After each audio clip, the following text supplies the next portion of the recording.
पिछले क्लास में औसत का पार्ट 6 का एक कंप्लीट हुआ था। आज हम प्रश्नमाला 6 का बी शुरुआत करते हैं। पहला क्वेश्चन जो इसमें दिया गया है वो क्वेश्चन आपको सरलीकरण में भी मिलेगा। ये प्रश्न 1 नंबर का सिंप्लीफिकेशन जब पढ़ेंगे तो उसमें भी शायद ऐसा क्वेश्चन है पार्ट बी में। तो इस क्वेश्चन को छोड़ दीजिए। ऐसे ये क्वेश्चन का सॉल्यूशन भी थोड़ा लंबा है।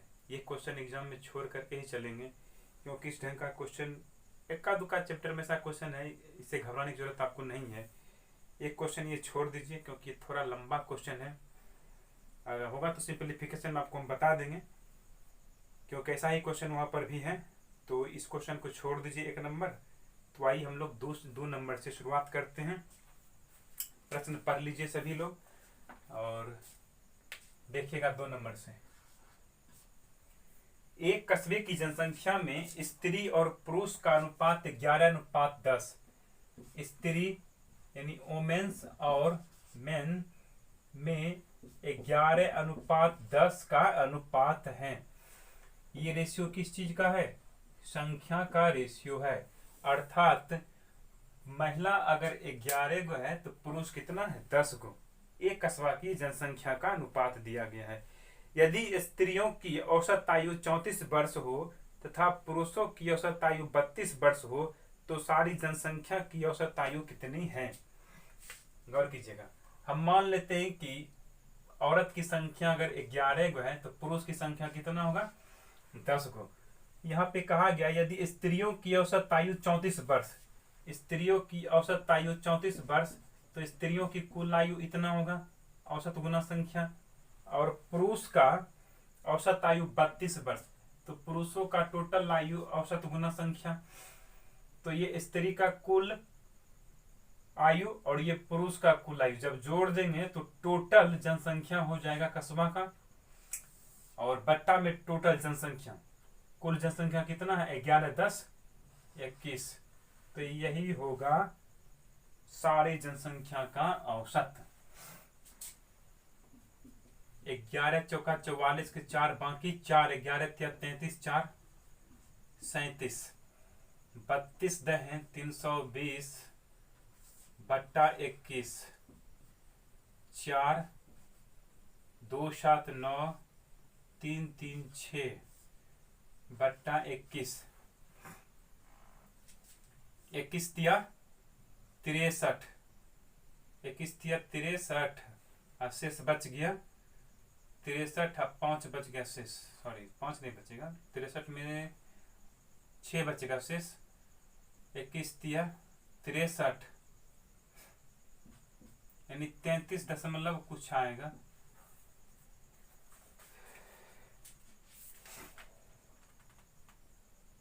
.05 भाग देने पर इतना वर्ष होगा कस्बा की जनसंख्या। कोई डाउट नहीं? लिख लीजिएगा। लिखने के बाद प्रश्न संख्या 3 देखते हैं।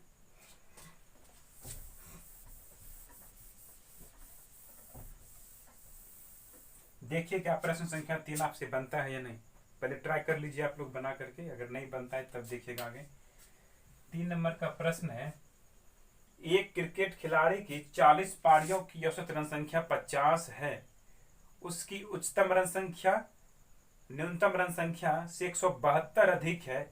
इन 2 पारियों को छोड़ करके शेष 38 पारियों की औसत रन संख्या 48 है, तो उसकी उच्चतम रन संख्या कितनी रही है? उच्चतम रन संख्या हम मान लेते हैं उच्चतम रन x और न्यूनतम रन y, यानी अधिकतम रन x बनाया है और न्यूनतम रन कितना बनाया है? y।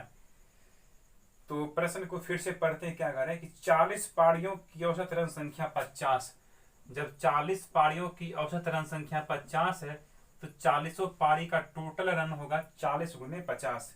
उसके उच्चतम और न्यूनतम रन संख्या से 172 अधिक है। उसकी उच्चतम रन संख्या न्यूनतम रन संख्या से, उच्चतम रन संख्या x है और न्यूनतम ऋण संख्या y का। इन दोनों में जो डिफरेंस है वो अंतर कितना का 172 का, यानी न्यूनतम ऋण संख्या से 172 अधिक है अधिकतम ऋण संख्या, अर्थात अधिकतम ऋण संख्या और न्यूनतम ऋण संख्या दोनों में अंतर होगा 172 रन का। कहा गया है आगे कि इन दो पारियों को छोड़ करके लिखिएगा 40 पारी में से कहा ये दोनों पारी छोड़ दीजिए, एक्स रन और वाई रन, यानी उच्चतम रन संख्या और न्यूनतम रन संख्या दोनों को छोड़ देंगे तो ये होगा 38 पारी का टोटल रन। 40 पारी के कुल रन में से ये दोनों जब घटा दीजिएगा तो ये होगा 38 पारी का कुल रन। लेकिन कह रहा है कि औसत रन संख्या 38 पारी का हो जाता है 48, तो 38 पारी का टोटल रन होगा इतना, ये 38 पारी का कुल रन और ये भी दर्शाता है 38 पारी का ही कुल रन, तो दोनों हो जाएगा इक्वल। तो जितना क्वेश्चन में कहा गया वो हम बोर्ड पे कर चुके हैं, अब बात है इसको हल करने का। तो आइए समीकरण है इसको हल कर लेते हैं। देखिएगा ये 4 × 20 माइनस 38 × 48 कितना हो जाएगा 8 8 64 के 4 बाकी 6 8 3 24 8 चौका 32 4 2 6 6 12 2 बाकी 1 2 1 3 3 6 62 का 2 बाकी 6 4 3 12 6 18, तो 1824 होगा गुना करने के बाद। तो ये माइनस एक्स धरेगा तो प्लस एक्स, माइनस वाई धरेगा तो प्लस वाई, यानी कि x प्लस वाई कहने का मतलब घटा करके कितना जाएगा 10 में से 4 घटेगा 6, यहाँ बचेगा 9 में से 2 घटेगा 7, यहाँ बच गया 9 में से 8 घटेगा 1, यानी 176। x प्लस वाई कितना मालूम हो गया है 176, अर्थात उच्चतम ऋण संख्या और न्यूनतम ऋण संख्या का योगफल 176। समीकरण है दोनों, हल कर लीजिए।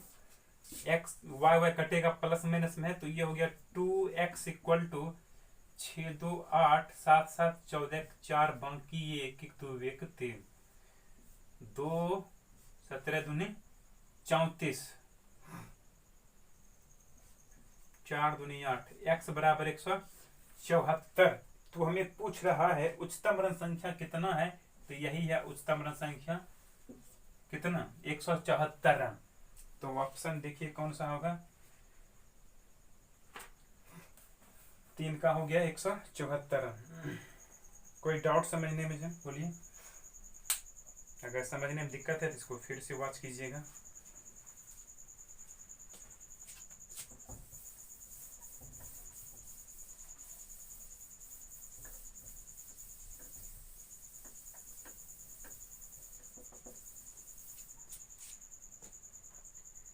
पांच क्रमागत धनात्मक पूर्णांकों के वर्गों का औसत 66 है, इन पूर्णांकों का औसत क्या होगा।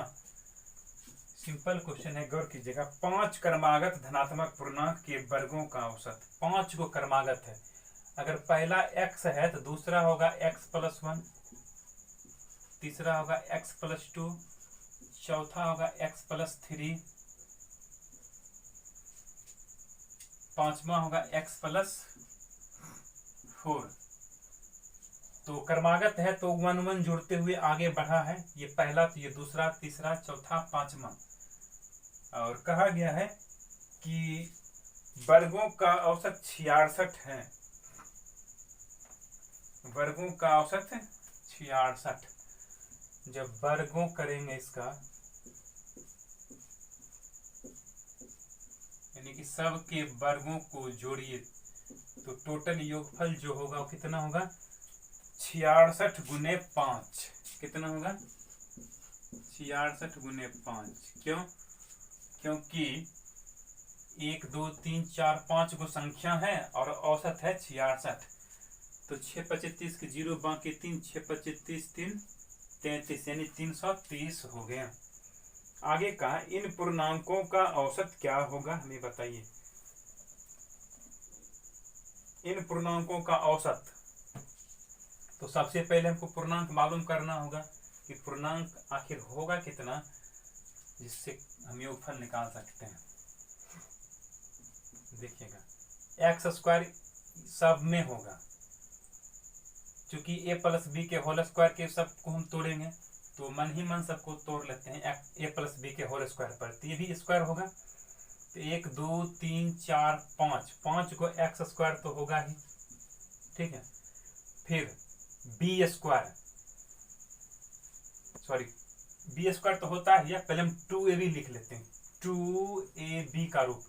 तो ए बी के स्थान पर x1, x ए के स्थान पर बी के स्थान पर 1, तो x1 यानी x हो गया, यानी कि 2x, 2x 2 दूनी 4x, क्योंकि 2 तो फॉर्मूला है 2x। उसके बाद 3 दूना 6x, 4 दूना 8x, ठीक है। तो 2ab का रूप को हमने जोड़ दिया। अब हमको जोड़ना है बी स्क्वायर, बी स्क्वायर का रूप यानी ए स्क्वायर, 1 का स्क्वायर 1, 4 का स्क्वायर 2 का स्क्वायर 4, 3 का स्क्वायर 9, 4 का स्क्वायर 16। तो 16 9 25 4 29 1 30, 330। तो 5x square plus 2 4 6 6 12 8 20x plus 30 इधर आएगा तो माइनस 30 घट करके हो गया 300। 5 तो कॉमन आ सकता है, X square plus 4x equal to 300, 5 से कटेगा 60 बार में, तो एक्स स्क्वायर प्लस 4x, ये प्लस 60 इधर आएगा तो माइनस 60 इक्वल टू 0।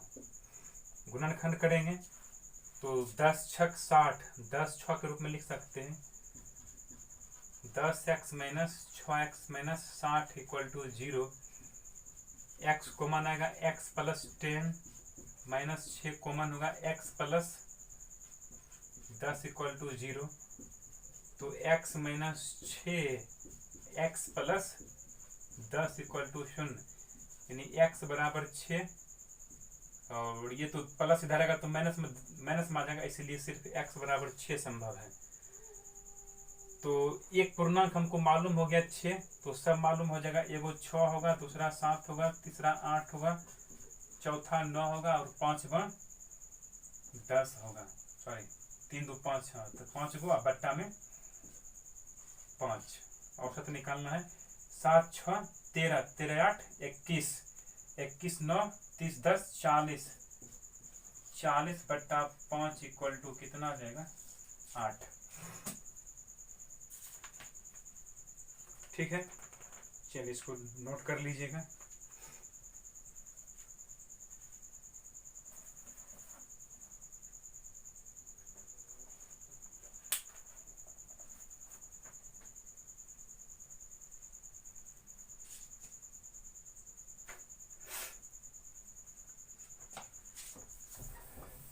अगला क्वेश्चन पढ़िए 5 नंबर का।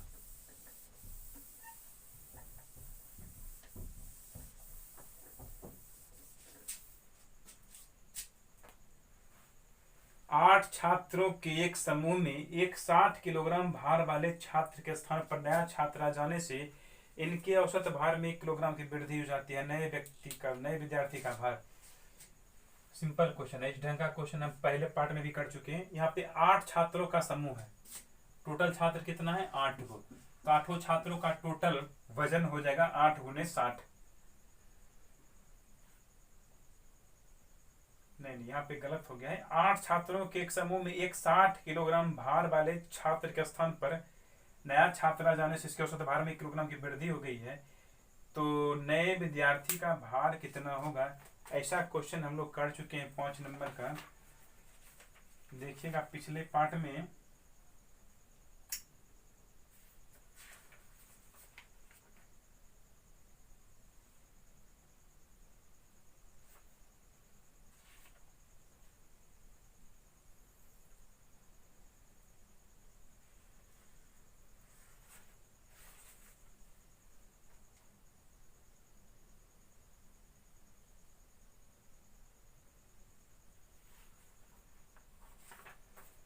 चलिए बता ही देते हैं। ऐसा क्वेश्चन पिछले पार्ट में भी हालांकि था। तो प्रश्न है 8 छात्रों के एक समूह में 8 छात्रों का समूह है, उसका औसत भार हम मान लेते हैं x kg है, तो 8 का टोटल भार हो जाएगा 8x। इसमें से 60 kg वाला चल गया तो इसको घटा दीजिए। इसके स्थान पर एक नया छात्र आ गया है, उसका भार मान लेते हैं y kg है, तो इसको ऐड कर देंगे तो औसत भार का 1 किलोग्राम बढ़ जाता है। औसत था x kg, 1 kg बढ़ेगा तो x + 1 हो जाएगा। तो 8 गो में से एगो गया, फिर एगो आ गया, तो फिर भी तो ये 8 का टोटल वजन होगा। तो ये 8 का टोटल वजन ये भी है, औसत गुना संख्या, और ये भी वजन, ये भी औसत है टोटल 8 का। तो हल कर लेते हैं इसको। ये हो गया 8x - 60 + y = 8x + 8। 8x 8x cut गया, y बराबर 60 × 8 68।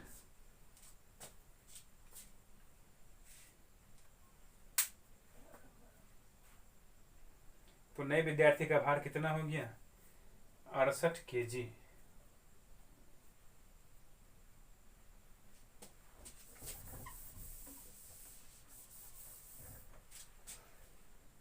चलिए अगला क्वेश्चन लेते हैं 6 नंबर का। 10 वर्ष पूर्व एक परिवार के 4 सदस्यों की औसत आयु 24 वर्ष थी। इसी अंतराल में 2 बच्चे पैदा हो जाने से आज भी परिवार की औसत आयु वही है। यदि इन 2 बच्चों की आयु में 2 वर्ष का अंतर हो तो छोटे बच्चे की आयु कितनी है, ये बताइए। 10 वर्ष पूर्व एक परिवार के 4 सदस्यों की औसत आयु 24 वर्ष। 10 वर्ष पूर्व कहा है, एक परिवार के 4 सदस्य हैं, तो 4 सदस्य का टोटल आयु इतना होगा। नहीं, ये गलत है। 4 सदस्य की औसत आयु 24 वर्ष, तो 4 सदस्य का टोटल हो गया 4 × 24। 10 वर्ष पूर्व का ये है टोटल। अगर हम वर्तमान में जानना चाहते हैं 10 का टोटल कितना होगा, तो 10 वर्ष 4 सदस्य में बढ़ेगा तो टोटल 10 × 4 इतना ऐड हो जाएगा। इसी अंतराल में 2 बच्चे जन्म लिया है, और कितना होगा टोटल ये। तो इन दोनों बच्चों में 2 वर्ष का अंतर है, तो छोटे बच्चे की आयु कितनी होगी। औसत आयु आज भी वही है। 2 बच्चे जन्म लिया है तो टोटल कितना सदस्य हो गया, 6 गो। टोटल सदस्य 6 गो, और औसत आयु आज भी वही है, यानी कि 6 × 24। ये 6 सदस्य का टोटल आयु, 6 सदस्य के कुल आयु में से 4 सदस्य का टोटल आयु घटा लीजिएगा तो 2 सदस्य की आयु बचेगा, यानी कि दोनों बच्चा का आयु C1 और C2, यानी चाइल्ड 1 चाइल्ड 2 मान लिए। तो यहां से निकल जाएगा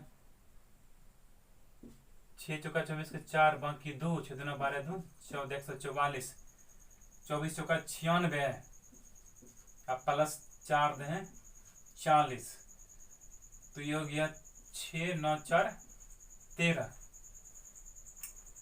यानी कि C1 और C2 ऐड होकर के कितना आ जाएगा, दोनों बच्चा का टोटल उम्र 8 साल। आगे फिर कहा है, यदि इन दोनों बच्चों की आयु में 2 वर्ष का अंतर है, यानी दोनों बच्चे में आयु का अंतर कितना का, 2 वर्ष का, तो छोटे बच्चे की आयु कितनी होगी।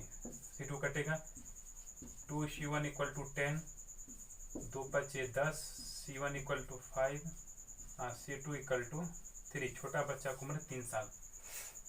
छोटे बच्चे की आयु कितना, 3 साल होगा। चलिए ठीक है, लिख लीजिए।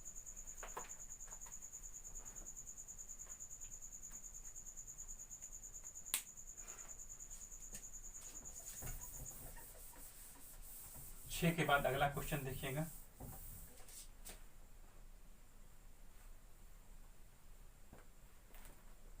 एक व्यक्ति तथा उसकी पत्नी की जिनका विवाह 7 वर्ष पूर्व हुआ था, उस समय औसत आयु 25 वर्ष थी। अब पति तथा पत्नी उनके बच्चे की आयु 23 वर्ष है, तो बच्चे की वर्तमान आयु क्या होगा। उस समय औसत आयु 25 वर्ष थी, तो दोनों का टोटल उम्र कितना होगा,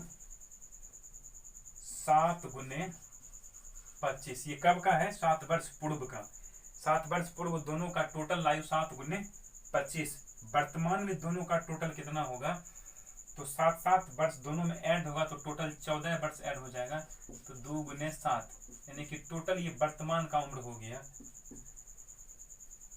आगे क्या कहा कि अब पति पत्नी और उनके बच्चे यानी कि कितना व्यक्ति हो गया टोटल 3 को। तो तीनों व्यक्ति का कुल आयु हो जाएगा 3 गुने 23।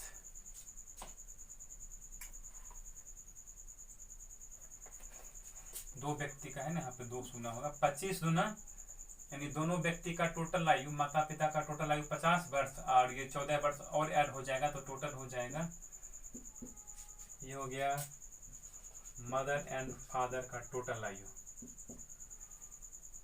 टोटल नहीं होगा यहाँ पे, ये तो हो गया माता और पिता का कुल आयु। माता पिता का कुल आयु वर्तमान में इतना, और ये हो गया तीनों का टोटल। तो बच्चा को उम्र मालूम हो जाएगा यहाँ से। 3 व्यक्ति के कुल आयु में से 2 व्यक्ति का आयु अगर घटा दीजिएगा तो 1 व्यक्ति का आयु बचेगा, वही होगा बच्चा का आयु।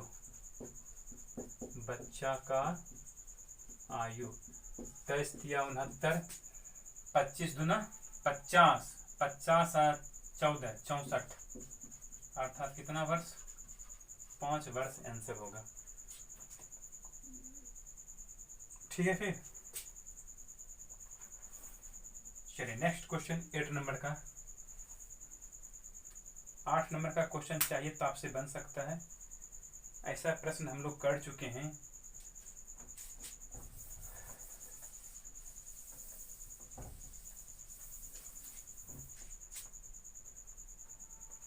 देखिएगा 8 नंबर का,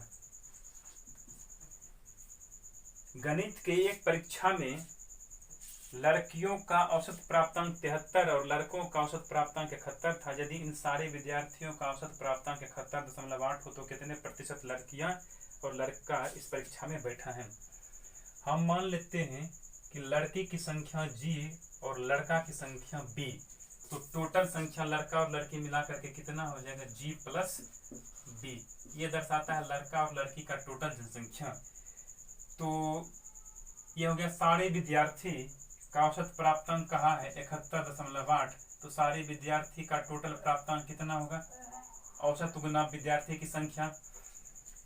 यह कहा गया है कि लड़कियों का औसत प्राप्तांक 73, लड़कियों का औसत प्राप्तांक 73 है, तो लड़की का टोटल प्राप्तांक कितना होगा, और लड़कों का औसत प्राप्तांक 71 था, तो लड़कों का टोटल प्राप्तांक कितना होगा। ये लड़की का टोटल प्राप्तांक और ये हो गया लड़का का टोटल प्राप्तांक, जोड़ देंगे तो पूरे विद्यार्थी का यानी कक्षा के सभी विद्यार्थी का टोटल प्राप्तांक होगा, और ये भी कक्षा के सभी विद्यार्थी का प्राप्तांक है टोटल, तो दोनों हो जाएगा इक्वल। यहाँ से G और B में रेशियो बन सकता है, तो उसको हम बना लेते हैं पहले। ये 71.8 G इधर आके घटेगा, तो 73.0 में से घटा देते हैं 71.8 G इक्वल टू 71.8 B घटाओ 71.0, 10 घटेगा 2, तो यहाँ बच गया कितना 2 में से घटेगा 1, तो 1.2 G इधर कितना आ जाएगा 8 यानी 0.8 B, दशमलव घटेगा 2 चौका 8, 3 चौका 12 यानी कि 3G इक्वल टू 2B, अर्थात गर्ल और बॉय में रेशियो बनाइएगा तो ये 2:3 बनेगा। ठीक है, 2:3 का होगा, अर्थात गर्ल की संख्या 2 तो लड़का की संख्या 3 को। तो गर्ल की संख्या यहाँ पे अगर हमको किसका रेशियो पूछ रहा है तो कितने प्रतिशत लड़कियां और लड़के यानी कि दोनों का निकालना है। तो गर्ल का परसेंटेज कितना है, गर्ल है 2 भाग, टोटल 3 2 5 भाग में, यानी गर्ल की संख्या 2/5 भाग है, तो 100 पर कितना होगा, तो 20 दूना 40%। तो 40% जब लड़की है तो स्वाभाविक है 60% कौन होगा, लड़का होगा। तो बॉय की संख्या ऐसे भी अगर निकालना चाहिएगा तो लड़का की संख्या 3 भाग है टोटल 5 भाग में, तो 100 में कितना आ जाएगा, 20 बचे 100, 20 दिया 60%, 60% की संख्या लड़का का तो 40% संख्या लड़की का मालूम हो गया है। चलिए लिखिएगा। ऐसा क्वेश्चन हम लोग पार्ट 1 में भी कर चुके हैं इसी का। तो 9 नंबर का क्वेश्चन पढ़िएगा क्या कर रहा है।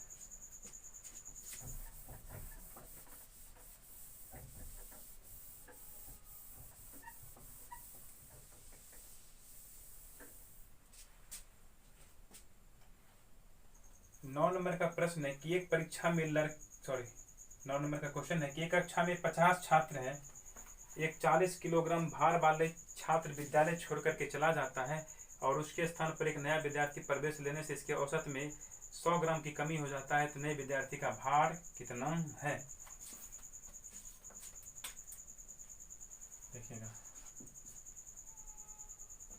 50 छात्र है टोटल। 50 छात्र का औसत भार कितना केजी है मालूम नहीं है। हम मान लेते हैं 50 छात्र का औसत भार x केजी। ध्यान रखिएगा 50 छात्र का औसत भार कितना है x केजी। 40 किलो वाला चला गया तो 40 किलो वाला घटा दीजिए। इसके स्थान पर जो आया है उसको जोड़ दीजिए तथा उसके स्थान पर एक नया विद्यार्थी प्रवेश लेता है। तो नए विद्यार्थी का भार कितना है ये हमें मालूम नहीं है। मान लेते हैं y केजी है तो y केजी ऐड कर देंगे तो इसके औसत भार में 100 ग्राम की कमी हो जाता है। औसत भार में 100 ग्राम की कमी हो जाता है। औसत भार है कितना x। 100 ग्राम की कमी होगा तो 100 होगा। बट्टा में 1000 से भाग देते हैं किलो में लाने के लिए। तो ये भी तो दर्शाएगा 500 व्यक्ति का टोटल भार और ये भी दर्शाता है 500 व्यक्ति का भार। क्योंकि 50 व्यक्ति के कुल भार में से एक व्यक्ति गया और एक व्यक्ति आ गया तो टोटल ये 50 व्यक्ति का भार दर्शाता है और ये भी 50 व्यक्ति का भार है। तो हल कर लेते हैं इसको। 50x minus 40 plus y equal to 50x minus 2 zero से 2 जीरो कट गया 50 बटा 10 10 बचे 50 ये तो कट ही जाएगा। y बराबर माइनस 40 रहेगा तो प्लस 40 माइनस 5 अर्थात 35 kg आंसर। 35 kg आंसर हो जाएगा जो कि भी मिल रहा है आंसर में। इस तरह का क्वेश्चन जब हो तो आप इसको ट्रिक से भी बना सकते हैं। देखिएगा इसका ट्रिक क्या होगा।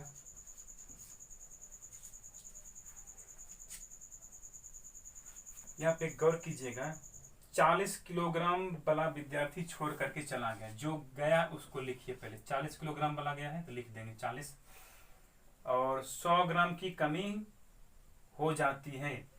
तो 100 ग्राम की कमी होगा तो टोटल 50 छात्र है ना।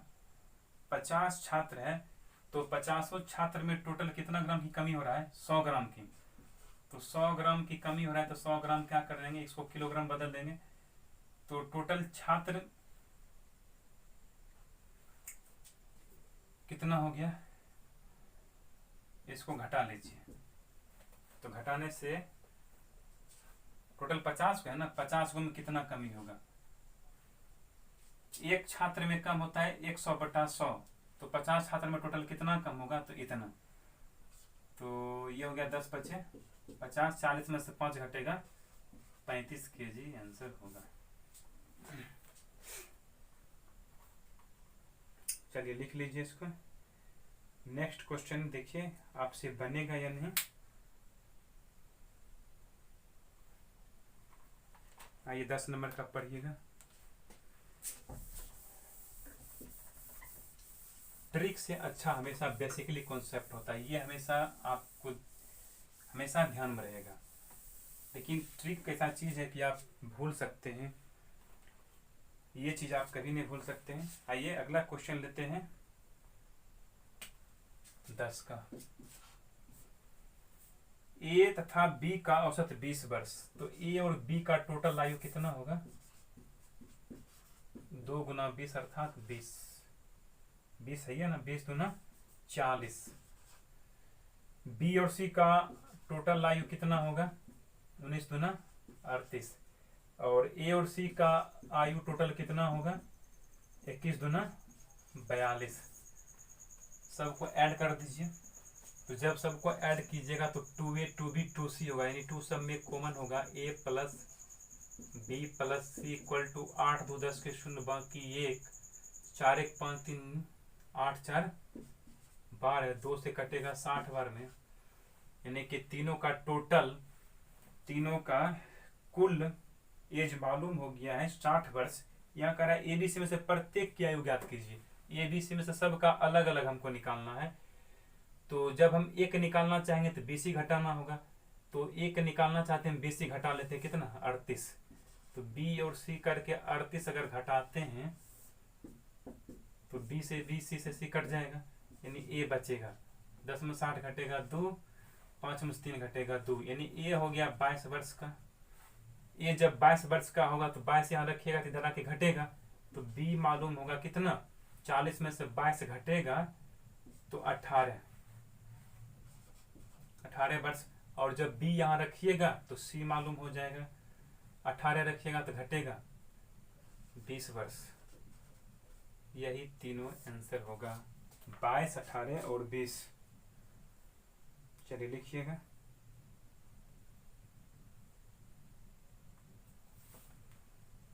ग्यारह नंबर आते हैं, बनाते हैं। पहले आप लोग ट्राई कीजिए कि आपसे 11 बनता है।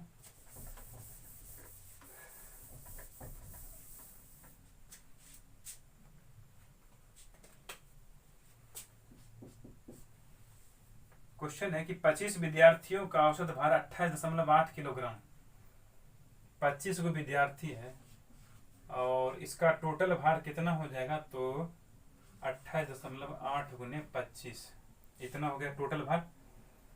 एक नए विद्यार्थी प्रवेश लेने पर, जब एक विद्यार्थी नया आएगा तो टोटल विद्यार्थी हो जाएगा कितना, 26 को। 25 को तो ये है, एक और आएगा तो 26 हो जाएगा।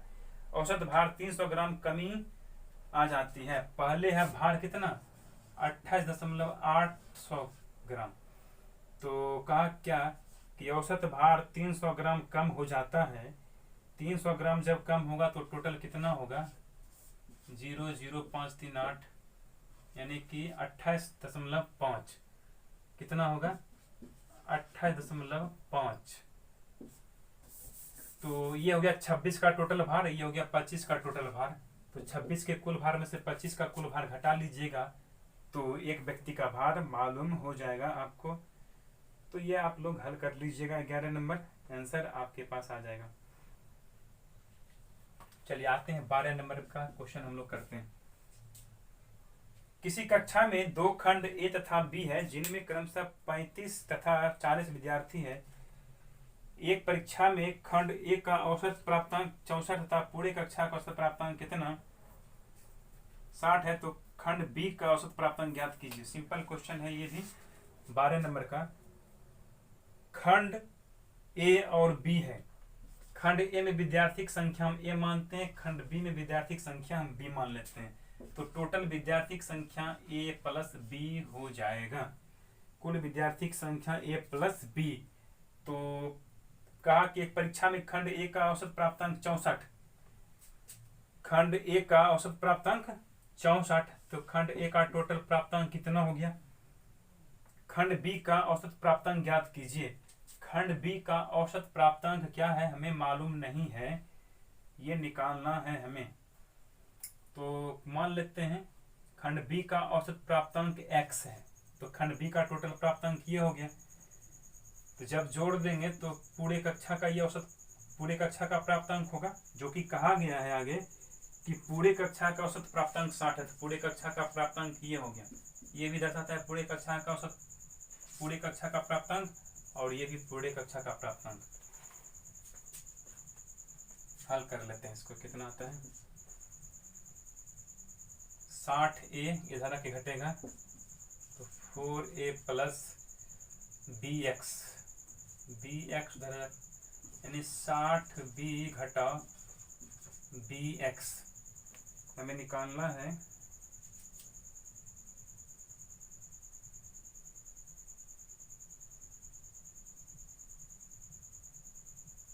तो ये मिस्टेक हो गया है 12 नंबर का, इसको फिर से करते हैं।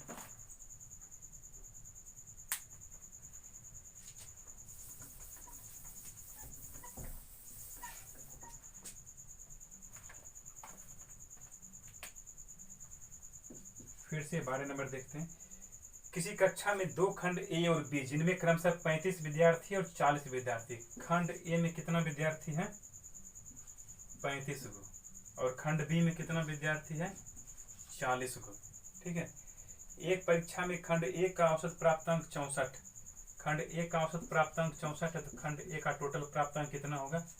खंड बी का औसत प्राप्तांक ज्ञात कीजिए। खंड बी का औसत प्राप्तांक हम मान लेते हैं x है, तो खंड बी का टोटल प्राप्तांक कितना हो गया, जोड़ देंगे तो पूरे कक्षा का प्राप्तांक होगा। पूरे कक्षा का प्राप्तांक औसत दिया हुआ है कितना, 60। पूरे कक्षा का कितना दिया है, 60। तो पूरे कक्षा में स्टूडेंट कितना, 35 प्लस 40, 40 30 70 5 75 को टोटल विद्यार्थी। तो 75 विद्यार्थी का टोटल प्राप्तांक यानी पूरे कक्षा का प्राप्तांक ये भी और ये भी पूरे कक्षा का प्राप्तांक यहाँ से निकल जाएगा। 40x इक्वल टू 75 गुने 60 घटाओ 35 गुने 64। तो यहाँ से हमें निकालना है क्या चीज, x का वैल्यू निकालिएगा तो आंसर आ जाएगा, इसीलिए निकाल सकते हैं आप लोग यहाँ से, इसको हल कर लीजिएगा। चलिए आगे का क्वेश्चन देखिएगा 13 में। 13 कुर्सी तथा 5 मेजों का कुल मूल्य 8280 है। 13 कुर्सी और 5 मेज है। एक कुर्सी का मूल्य हम मान लेते हैं k रुपया है और एक मेज का मूल्य मान लेते हैं m रुपया है। तो 13 कुर्सी का टोटल मूल्य 13 के, क्योंकि एक कुर्सी का मूल्य k रुपया तो 13 कुर्सी का मूल्य 13 के। एक मेज का मूल्य m रुपया तो 5 मेज का टोटल मूल्य 5m। जोड़ देंगे तो ये पूरा मूल्य हो गया जो कि दिया गया है। कितना है टोटल कुल मूल्य, 8280। यदि प्रत्येक मेज का औसत मूल्य 1227, प्रत्येक मेज का औसत मूल्य 1227, प्रत्येक मेज का औसत मूल्य 1227 दिया है, तो कहने का मतलब हमको m का मान दिया है 1227, यानी 13 के प्लस इतना बराबर 8280। तो यहाँ से हमें निकालना है कुर्सी का, प्रत्येक कुर्सी का औसत मूल्य क्या होगा। तो 13 के इक्वल टू 8280 धरा के घटेगा 5, 7 5 35 5 बाकी 3, 5 दूना 10 3 13 3 बाकी 1, 5 दूना 10 1 11 के 1 बाकी 1, 5 कम 5 1 6। ठीक है, तो 13 के इक्वल टू 10 में से 5 घटेगा 5, 7 में से 3 घटेगा 4, यहाँ बचेगा 2 में से घटेगा 1, 8 में से 6 घटेगा 2, 13 से घटेगा 13 कम 13, तो शेष बचेगा 8, 13 6 78, 13 6 78, शेष बचेगा 6 13 25 65, यानी कि के बराबर कितना, 165 रुपया प्रति कुर्सी। तो 165 रुपया प्रति कुर्सी का मूल्य मालूम हो गया है। तो यहाँ पे कह रहा था कि प्रत्येक कुर्सी का औसत मूल्य कितना, प्रत्येक कुर्सी का औसत मूल्य कितना, 165 रुपया।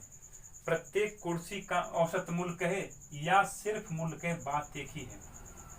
चलिए लिखिए, अगला क्वेश्चन देखते हैं। तब तक 14 नंबर,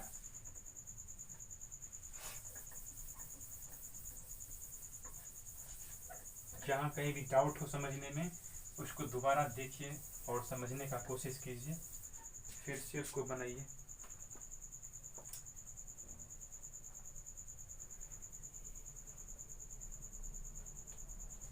आइए 14 नंबर का क्वेश्चन हम लोग करते हैं। एक क्रिकेट टीम में 11 खिलाड़ियों में से कप्तान की आयु 25 वर्ष, 11 खिलाड़ियों में से कप्तान की आयु 25 वर्ष तथा विकेट कीपर उससे 3 वर्ष बड़ा है। यदि इन दोनों को छोड़ दें तो शेष टीम की औसत आयु पूरे टीम की औसत आयु से 1 वर्ष कम हो जाती है। तो पूरे टीम की औसत आयु कितना है, ये मालूम हमें करना है। देखिएगा 14 का, क्रिकेट टीम में 11 को खिलाड़ी हैं और 11 खिलाड़ी का औसत क्या है मालूम नहीं है, हमने मान लिया है x वर्ष है, तो 11x हो गया टोटल 11 खिलाड़ी का आयु। आगे कहा है कि कप्तान की आयु 25 वर्ष है तथा विकेट कीपर उससे 3 वर्ष बड़ा है। कप्तान की आयु 25 साल, ठीक है, और विकेट कीपर उससे 3 वर्ष बड़ा है, तो विकेट कीपर 28 साल का। तो दोनों का कहा जब घटा दीजिएगा, यानी दोनों को छोड़ करके शेष टीम की औसत आयु, शेष टीम की औसत आयु पूरे टीम की औसत आयु से 1 वर्ष कम हो जाती है। पूरा टीम में 11 खिलाड़ी और उसका औसत आयु 1 साल है, तो 1 साल कम होगा तो x - 1 होगा। तो शेष कितना खिलाड़ी बचेगा, 2 को जब हटा दीजिएगा तो 9 हो। तो ये दर्शाता है 9 खिलाड़ी का टोटल आयु, और ये भी दर्शाता है 9 खिलाड़ी का टोटल आयु, क्योंकि 11 के टोटल आयु में से 2 का आयु कहा घटा दीजिए, यानी छोड़ दीजिए, तो ये शेष खिलाड़ी का टोटल आयु दर्शाता है। ये भी शेष 9 खिलाड़ी का टोटल आयु और ये भी शेष 9 खिलाड़ी के टोटल आयु है। तो 11x - 8 5 13 3 बाकी 1 2 1 3 2 5 9x - 9, इधर आके घटेगा ना, 2x = 53 में से 9 घटेगा, 13 में से 9 घटेगा 4, x बराबर कितना 22 वर्ष। मैं पूछ क्या रहा है,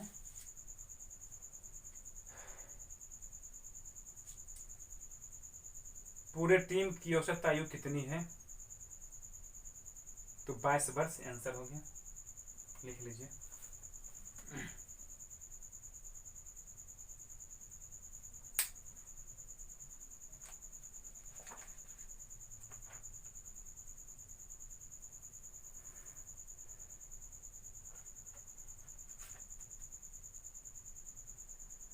पंद्रह नंबर और 3 नंबर का क्वेश्चन सेम है, देख लीजिए। 15 नंबर और 3 नंबर का क्वेश्चन सेम है, 15 नंबर आप बना लीजिएगा। आते हैं 16 नंबर में।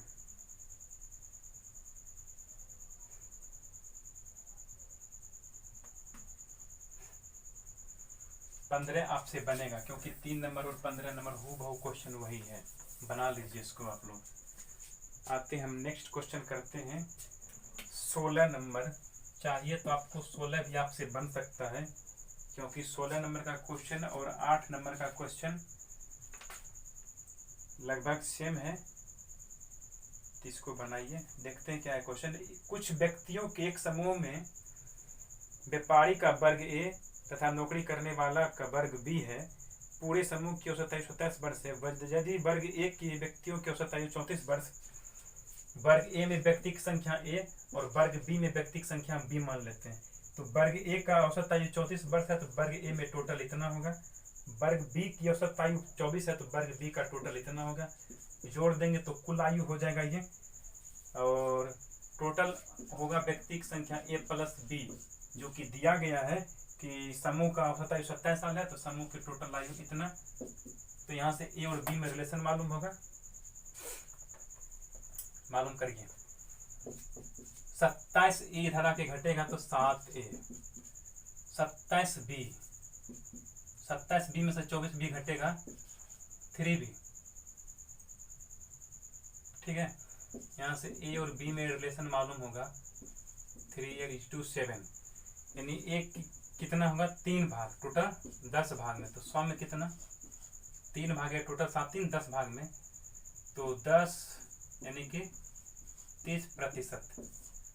तो बी की संख्या 7 है, टोटल 10 भाग में, तो 100 में कितना 7 दें 70%, 30% और 70% आंसर होगा, जो मिल रहा है आंसर आप लोगों को। चलिए 17 नंबर का क्वेश्चन देखिए।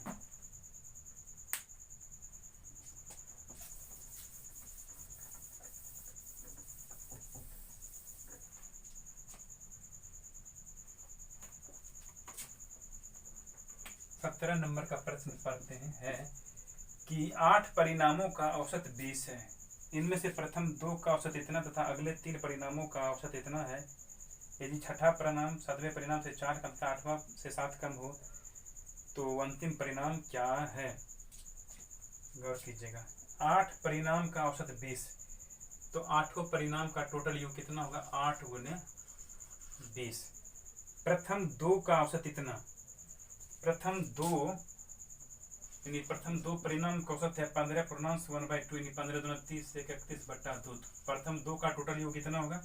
अगला 3 को परिणाम है, तो अगला तीनों परिणाम का औसत 31 या 63 1 64, यानी 64/3।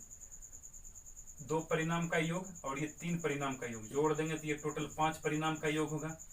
ये 5 परिणाम का योग, ये 8 परिणाम का योग। 8 परिणाम के योग में से 5 परिणाम का योग हटा दीजिएगा तो 3 परिणाम का योग बचेगा। 3 परिणाम, और ये 3 परिणाम कौन कौन सा है जो लिखा हुआ है, छठा, सतवां, आठवां। छठा परिणाम, सातवां परिणाम और आठवां परिणाम, यानी तीनों का योग हमें मालूम होगा यहाँ से, क्योंकि 8 परिणाम के योग में से 5 परिणाम का योग हटाएंगे। 20 8 160, 31 और 64, 4 1 5 6 3 9, 10 में से 5 घटेगा 5, 15 में से 9 घटेगा 6, यानी तीनों परिणाम का योग कितना गया, 65। तीनों परिणाम का योग कितना आ गया, 65। हम इसको x मान लेते हैं, इसको y मान लेते हैं, इसको z मान लेते हैं। तो यानी कि x plus y plus z कितना मालूम हो गया है, 65। तीनों परिणाम 65 हो गया है। आगे कहा है छठा परिणाम 7वें से 4 कम। छठा परिणाम जो है ये 7वें से 4 कम है, 7वें से 4 कम है, यानी कि दोनों में 4 का अंतर है। ये दोनों में कितना का अंतर है, 4 का अंतर है। आगे कहा गया है फिर छठा परिणाम 8वां परिणाम से, इसी छठा परिणाम जो है 8वें परिणाम से 7 कम है। छठा परिणाम कितना, x 8वें से 7 कम, यानी कि दोनों में 7 का डिफरेंस, ये समीकरण बनेगा। अब इसको हल करते हैं तो ये y minus X equal to 4, plus तो माइनस में, माइनस तो प्लस में कटेगा। z minus Y equal to 3, X plus Y plus Z बराबर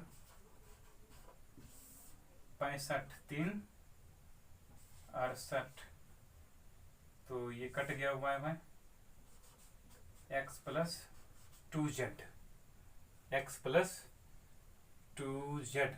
यहाँ से हम रख सकते हैं z minus X equal to 7, X X कटेगा 2 1 3, z इक्वल टू 8 7 15 5 बाकी 1 6 7, 3 से कटेगा 25 बार में, यानी z बराबर कितना आ गया, 25। यानी कि 8वां परिणाम यही है ना, कितना मालूम हो गया है, 25। हमसे यही पूछा जा रहा था कि 8वां परिणाम क्या होगा, तो 25 आंसर होगा। चलिए लिखिए इसको और अंतिम क्वेश्चन इस पार्ट का हल करते हैं।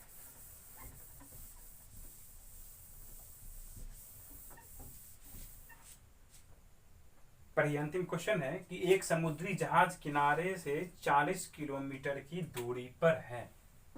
कितना दूरी पर है, 40 किलोमीटर की दूरी पर है। इसमें एक छेद हो जाता है, जहाज में क्या हो जाता है, एक छेद, जिससे 6 मिनट में 1.7/8 टन पानी अंदर भर जाता है। 6 मिनट में इतना टन पानी भरता है। 60 टन पानी इस जहाज को डुबाने के लिए पर्याप्त है, किंतु जहाज में लगा एक निकासी पंप 12 टन प्रति घंटा की दर से बाहर पानी फेंक सकता है। जहाज की वह औसत गति ज्ञात करें जिससे वह जैसे ही डूबना आरंभ करे किनारे पर पहुंच जाए।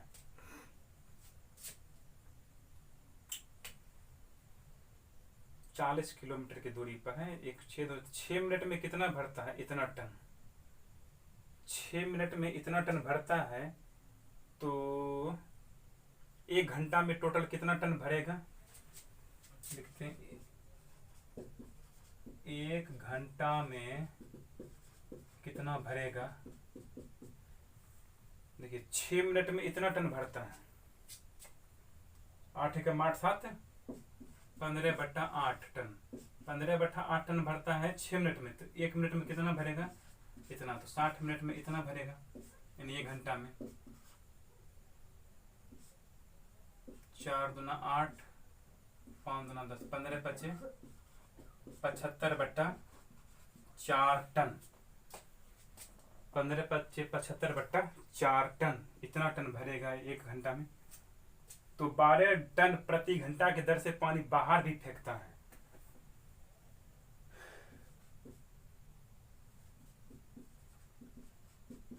1 घंटा में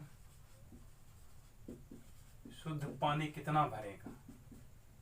देखिएगा 1 घंटा में इतना भरता है, 75/4 टन भरता है और 12 टन खाली हो जाता है।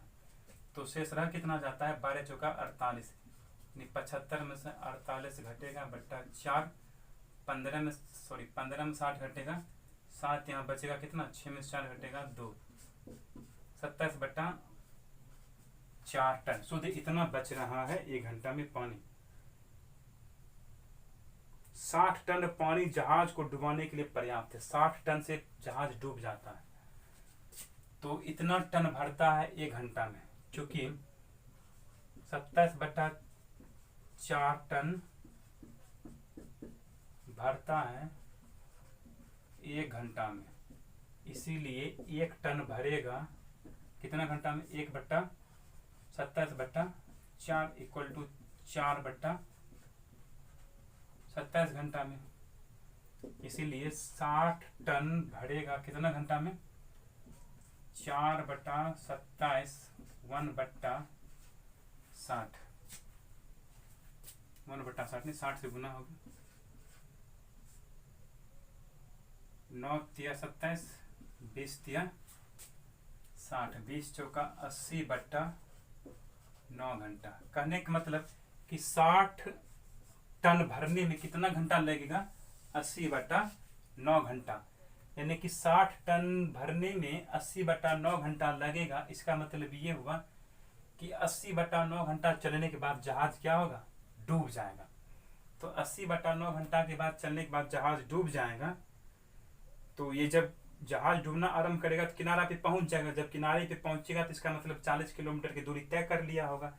तो जब 40 किलोमीटर की दूरी तय कर लेगा तो 40/80/9, तो यही हो गया क्या चीज? औसत चाल, औसत गति।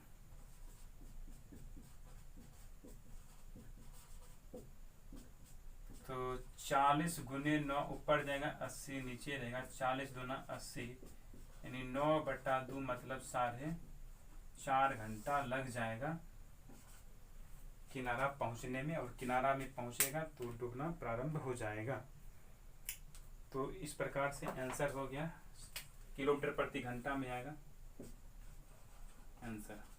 चलिए इसको लिख लीजिए। इस तरह से औसत का काम हम लोगों का पूरा कंप्लीट हो गया। अगर समझ में नहीं आया तो एक बार फिर से इसको देख लीजिएगा। तो इस तरह से औसत आप लोग फिर से रिवीजन कर लीजिएगा। जहाँ डाउट रहेगा उसको दोबारा बनाइएगा। तो आप लोग अब इसी तरह से रिवीजन करिए। ये औसत का पूरा काम आप लोगों का कंप्लीट हो गया है। अब आपका काम रहा इसको रिवीजन करना। जितना आप बनाइएगा उतना आपके लिए बेहतर है। तो अगले क्लास में फिर मिलते हैं नए चैप्टर के लेकर के। हम औसत के बाद आयु से संबंधित हम लोग काम करेंगे। तब तक इसको आप लोग रिवीजन कर लीजिए। आयु वाला भी पार्ट आपको बहुत ही आसानी से अच्छी तरह से समझ में आएगा, कहीं दिक्कत नहीं होगा। तो बस आज तक यहीं तक रखिए। तब तक के लिए बाय बाय।